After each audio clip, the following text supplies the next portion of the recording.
வருமானத்தை விட செலவுகளே அதிகமாக இருக்கும். உடல் ஆரோக்கியம் பாதிக்கப்படக்கூடும். இரவு நேரங்களில் வாகனம் ஓட்டுவதை தவிர்க்க வேண்டும். குரு பகவானின் சஞ்சார நிலையினால் குடும்பத்தில் ஒற்றுமை நிலவும். பழைய கடன்கள் இருப்பின் அவற்றை அடைத்து நிம்மதி பெற இப்பொழுது வழி பிறக்கும். விவாக வயதில் பெண் அல்லது பிள்ளை இருப்பின் நல்ல வரன் அமையும். பிள்ளை அல்லது பெண்களில் ஒருவர் உத்தியோகம் காரணமாக வெளிநாடு செல்லும் வாய்ப்பும் கிடைக்கும். தற்காலிக பணியாளர்களுக்கு பணி நிரந்தரமாகும். கணவன் மனைவிக்கிடையே பரஸ்பர ஒற்றுமையும் அன்பும் நிலவும். திருமண முயற்சிகளில் வெற்றி கிடைக்கும். மற்றும் பெண்கள் கருத்தரிப்பதற்கு சாதகமான சூழ்நிலைகள் உள்ளன. உத்தியோகத்தை பொறுத்தவரையில் புதிய வேலைக்கு முயற்சி செய்து வரும் அன்பர்களுக்கு நல்ல நிறுவனத்தில் பணி கிடைக்கும். வெளிநாடு செல்ல ஆர்வமுள்ள இளைஞர்களுக்கு வாய்ப்பு கிடைக்கும். ஏற்கனவே வெளிநாட்டில் பணியாற்ற வரும் அன்பர்களுக்கு வேலைகள் நிரந்தரமாகும். உயர் அதிகாரிகளின் ஆதரவு பணிகளில் உற்சாகத்தை ஏற்படுத்தும். வேலைக்கு முயற்சித்து வரும் இளைஞர்களுக்கும் பெண்மணிகளுக்கும் மனதிற்கு பிடித்த நிறுவனத்தில் வேலை கிடைக்கும்.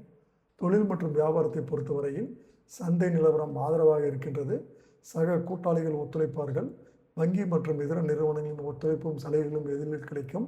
வியாபார அபிவிருத்தி சம்பந்தமாக வெளிநாடுகள் மற்றும் வெளிமாநிலங்களுக்கு சென்று வருவதும் லாபகரமாக அமையும். கலைத்துறையினரை பொறுத்தவரை சாதகமான சூழ்நிலைகள் உள்ளன மற்றும் உங்கள் பொருளாதார சூழ்நிலையை சரி செய்து கொள்ள ஏற்ற தருணம் இது. மக்களிடையே செல்வாக்கு உயரும். பத்திரிகைகளின் ஆதரவும் உங்களுக்கு கை கொடுக்கும். நடிகர்கள் மற்றும் நடிகைகளுக்கு புதிய வாய்ப்புகள் கிடைப்பது உற்சாகத்தை அளிக்கும். அரசியல் துறை நல்ல வாய்ப்புகளை கொடுத்து உதவும். பழைய கடன்கள் இருப்பின் அரசியல் துறையினர் அவற்றை அடைத்து நிம்மதி பெறலாம். நீண்ட காலமாக வர வேண்டிய பழைய பாக்கிகள் அரசியல் துறையில் உள்ளவர்களுக்கு இப்பொழுது சிறிதாக வசூலாகும். மாணவர்களை பொறுத்தவரையில் ஆசிரியர் மற்றும் ஆசிரியர்களுடைய ஆதரவு எளிதில் கிடைக்கும். பலருக்கு உயர்கல்விக்குரிய ஸ்காலர்ஷிப் சுலபமாக கிடைக்கக்கூடிய வாய்ப்புகள் உள்ளது. விவசாயத்தை பொறுத்தவரையில் இரவு நேரங்களில் வயல் பணிகளில் சற்று எச்சரிக்கையாக இருக்க வேண்டும். விஷ ஜந்துக்களால் பாதிப்பு ஏற்படுவதற்கு சாத்தியக்கூறு உள்ளது. கூடிய வரையில் சக்திக்கு மீறிய உழைப்பை குறைத்துக் கொள்வது மிகவும் அவசியம்.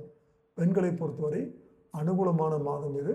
பெண்களுக்கு நன்மைகளே அதிகமாக இருக்கும்.